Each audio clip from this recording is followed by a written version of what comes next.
নমস্কার, মুক্তিজ কিচেনে সবাইকে স্বাগত। দেখুন আজ কি তৈরি করলাম।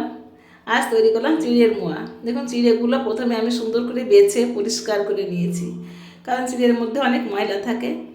তারপর অল্প একটু লবণ আর একটু জল দিয়ে চিড়েগুলো মেখে নিচ্ছি।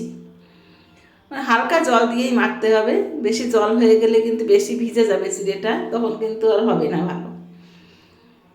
মেখে নিয়ে রেখে দিলাম। তারপর কড়াইটা গরম করে কড়াইয়ে দিয়ে দিচ্ছি। দেখুন এই চিড়েটা আমি দুবারে ভেজে নেব অল্প অল্প করে দিয়ে। চিড়েটা কিন্তু খুব সাবধানে মিডিয়াম আঁচে আস্তে আস্তে করে ভাজতে হবে। অনেক বেশি হাই ফ্লেমে ভাজা যাবে না, কেন তাহলে পুড়ে যাবে। একটু লো ফ্লেমে আস্তে আস্তে ভেজে নিতে হবে। দেখুন এই আমার চিড়েটা ভাজা হয়ে গেছে, খুব সুন্দর মুচমুচে করে ভাজা হয়ে গেছে। এবার আমি কড়াইয়ে দিয়ে দিচ্ছি গুড়।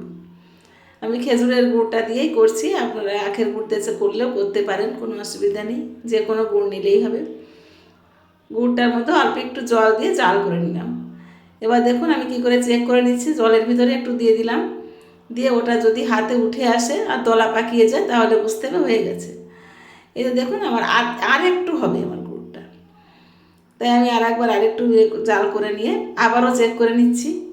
দেখুন এইভাবে চেক করে নেবেন আপনারা, তাহলে আর অসুবিধা হবে না, ছেড়ে যাবে না, মোয়াটা খুব শক্ত হবে, টাইট হয়ে থাকবে। এবার আমার গুড়টা হয়ে গেছে। এবার দিয়ে দিলাম চিড়েগুলোর ভিতরে। চিড়েগুলো দিয়ে ভালো করে নেড়ে চেড়ে মাখিয়ে নিলাম গুড়টা। এইভাবে মাখিয়ে নিয়ে তারপর মোয়া তৈরি করব। এই কাজটা কিন্তু গরম অবস্থাতেই করতে হবে, ঠান্ডা হয়ে গেলে করা যাবে না। এই যে দেখুন আমি করছি, আপনারা আপনাদের পছন্দ মতো সাইজ করবেন, আমি এরকমই করেছি।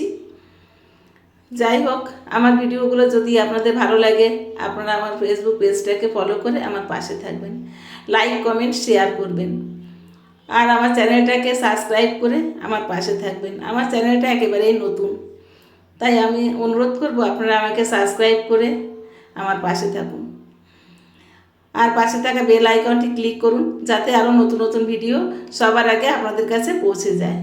এই জন্য দেখুন আমার ওই চিড়েটুকু দিয়ে কতটা মোয়া হয়েছে, আর মোয়াগুলো সেই রকমই শক্ত হয়েছে, খুব শক্ত হয়েছে, একটুও ছেড়ে যায়নি, খুব টাইট হয়েছে, খেতেও ভালো হয়েছে। একটু শক্ত দাঁতের দরকার আছে খেতে, আর কোনো সমস্যা নেই।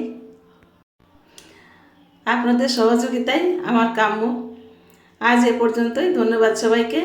অন্যদিন দেখা হবে অন্য কোনো ভিডিও নিয়ে। টাটা।